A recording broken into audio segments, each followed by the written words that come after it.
Magandang umaga po sa inyong lahat, sa inyong mga tahanan, sa inyong mga pag-iisip, sa inyong pagdarasal.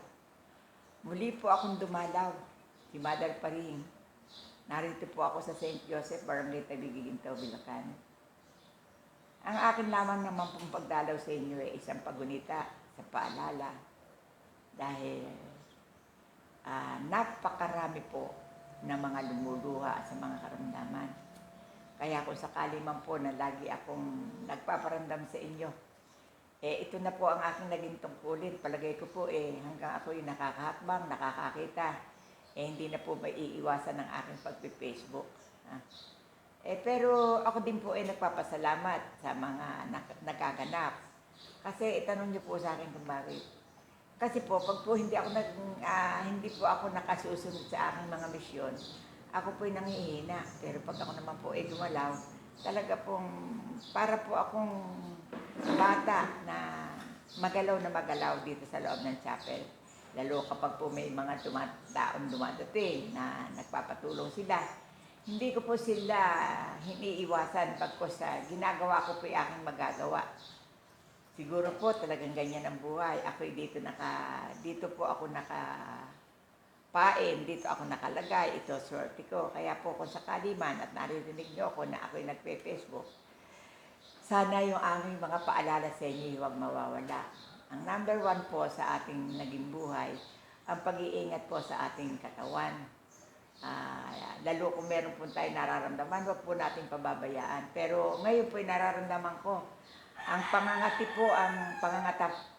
po ng katawan ng tao. Dahil po napakainit, natutuyo po ang ating mga ugat. Kaya kinakailangan po araw-araw tayo maliligo. Iinom ng tubig para po maging ayos po ang tubig at daloy sa ating mga katawan. Para rin lang naman pong halaman na inaalagaan natin ang katawan. Kaya kung sakali man po na ako'y dumadalo sa inyo, sana'y lagi niyong maalala na tumutupad lang ako sa tungkulin na ipinagkaloob ng Diyos. Number 1 ko pong maipapaalala sa inyo ngayon, sana kung kayo po may utang, matuto po kayo makipag-usap sa inyong pinagkakautangan. Dahil kasi po naman talaga lang yun po inutang natin na talagang inagaw lang sa kanilang kamay. Kaya kung sakali man po at tayo meron man po o wala, paalala ko po sa inyo na sana'y makikipagkita tayo. Huwag niyo pong gagawin yung matapos pakinabangan hindi niyo na po pansin, hindi niyo na alintana. Hindi niyo po masasabi na bukas makalawa magigipit kayo uli. Baka sa pamamagitan ng inyong pagbabayad ng utang, kung sila'y meron, pahiramin uli kayo. Kaya po, sa araw na ito, May 17, 2026, iyan po ang aking ipinagunita sa inyo. Ang pangalawa ko pong mapapaalala sa inyo ang mapapaalala ko po sana sa inyo pag kayo nakipag-usap pag-aaralan yung mabuti yung tama. Kasi po, mahirap mapalungi. Halimbawa mo, yung pong gagarantor kayo sa kaibigan ninyo, huwag po yung gagawin yun. Kasi pag kayo po'y gumarantor, kayo po mananagot sa tao. Kaya kung sakali man po, Mother Paring ng Bulacan, ang lahat po pinagugunita sa inyo, inaaninaw, pinararamdam para po hindi kayo laging nasa gipit na katatayuan. Pangatlo, ngayon pong narinig niyo ang aking mga sigaw dito sa St. Joseph Chapel, ito po isang paalala na kailangan pong maganap.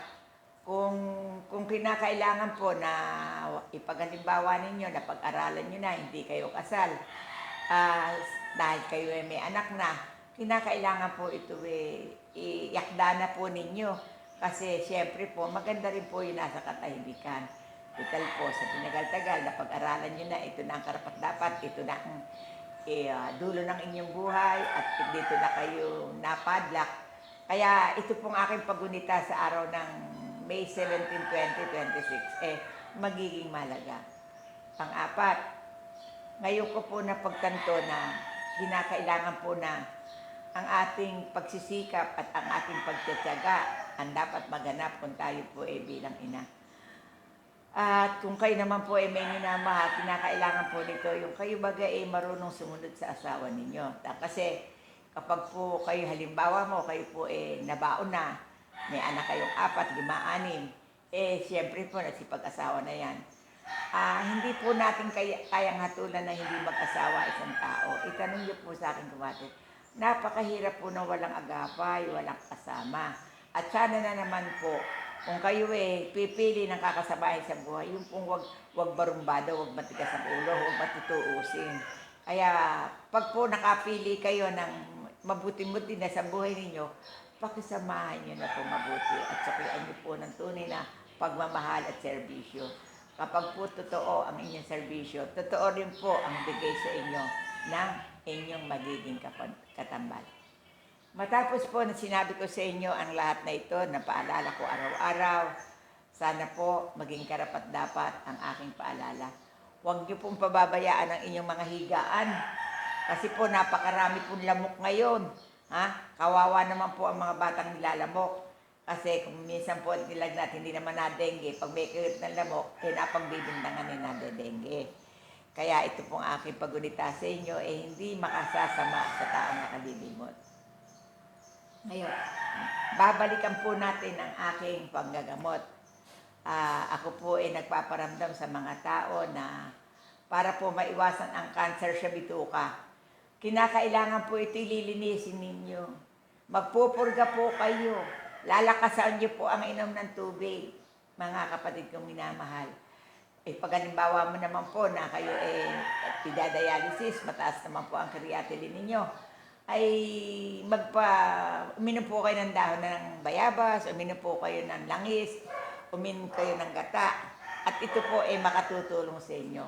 Basta po, ang tangi kong masasabi sa inyo, huwag po kayong mawawalan ng pag-asa. Tanging ang Diyos po ang ating makakausap sa mga bagay-bagay na ito. Kaya po ako'y bumabati sa inyo ng maligayang araw. Lunes po ngayon, na sana po magampanan natin ang lahat ng bagay sa ating buhay. Lalo kung tayo po naging ina, ilaw ng tahanan.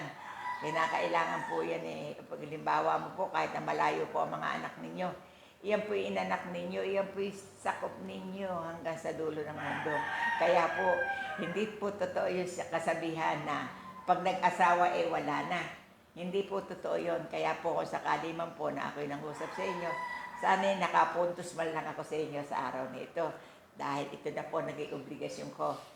Matapos po na ako'y magparamdam sa inyo na tungkol naman po sa mayoma, maglangis po kayo ng niyog. Maganda rin po sa matres ang lalagyan nyo po ng langis yan. Ipag malagyan nyo bulak, 2 beses man lang isang buwan, lalagyan nyo po ng langis. Nang lumilipad po yung bakterya kasi po hindi niya iiwasan. Nagagamit po na kayo ng inyong mga partner, ito po nagkakaroon din ng problema. At kung sakali naman po na kayo hindi maihi, nanawagan din po ako sa hindi maihi, mga kapatid kong minamahal. Hindi ko naman po ipinagpaparagala. Kung sakali man po kayo hindi maihi, ako po may nalalaman tungkol sa bigay at kaloob ng Diyos, hindi po masama na kayo magpasangguni o magpatulong kasi napakahirap pong magkaroon lalo sa kalalakihan ang catheter. At yun naman prostate, ang masasabi ko po sa inyo, huwag din po inyong pabayaan. Iyan po pag uminom kayo ng langis, nabubulabog po yan. Kaya sa araw na ito po ang aking pinaalala sa inyo, 15:30, iinom po kayo ng 4-4 na kutsara at ito po maganda maidudulot sa katawan ninyo. At sana naman po, pag-ingatan natin ang katawan natin dahil po ito lang po ang ating tahanan. Ito po ang aking mga sinasabi nito at ako'y tumitindig dito po sa chapel para po magsalasal sa inyo. Isa pong napakaganda ng aking alituntunin, tungkulin at napagdaanan dito sa ibabaw ng mundo. Kaya bumabati po ako sa lahat ng mga may karamdaman na sana po huwag niyong pababayaan, huwag niyong pababayaan kayo ma-opera sa colon, huwag kayo maano sa PCOS. Yung PCOS po, dubi lamang yon. Lalo-lalo na po yung myoma at saka po yung bituka ninyo, huwag niyo po pababayaan. At ito po ang ating malimit na sakit, colon cancer po yan. Kasi pag nadukot na po ito at naibaliktad na, hindi na po mababalik. Magbibilang na lang po kayo. Lahat po ng ating karamdaman, di po ba? Napakaganda ng aking pagdalaw. Bumabati ako sa inyong lahat na sana'y maging mapayapa ang inyong kinaroroonan. Naririto ako sa inyo na nagbibigay ng paalala na tulungan po natin ang ating sarili. I-double check nyo po ang inyong lahat ng mga sasakyan. Kagaya po yung mga walang lisensya dyan, ayusin niyo po dahil ito po ang pinakamaskara na inyong buhay. Napakalaki po ng pananagutan ninyo kapag hindi ninyo inayos ang sasakyan nyo. Huwag niyo po ipagkakatiwala ang inyong sarili sa sasakyan na hindi sigurado. Kaya mother pa rin po ng Bulacan, dumalaw po sa inyo na sana po'y maging happy kayo. Yung akin pong konting binitiwan na pangungusap, makasunod kayo at ako naman po'y dumadalaw sa inyo ngayon. Nagpapasalamat din po ako sa mga taong nagpa-follow up sa akin at kung hindi rin po naman ninyo po papansinin, wala rin ako dito sa harapan nyo. Kaya ang akin pong kasunod na salita ay ganito. Sa ngalan ng Ama, ng Anak, ng Liwanag na Espiritu Santo, Amen. Ama naming nasa langit, kami po ay naririto, hinihingi po kami ng gawad at bendisyon. Tulungan mo po kami sa aming mga problema. Bigyan mo rin po kami ng ikabubuhay. Ikaw po ang aming inaasahan sa lahat. Kung hindi niyo po kami tutulungan, wala po kaming magagawa. Kaya naniniwala po kami na kahit na kami ay nagkukulang ng kapra-kapraso, lagi kaming humihingi ng paumanhin sa inyo. At ang nais po namin, diretso sa landas ng krus nang hindi po kami magkaproblema. Ay, di ba ini? Kaya ngayon, naririto po ang aking isang bisita na nagpunta dito sa St. Joseph na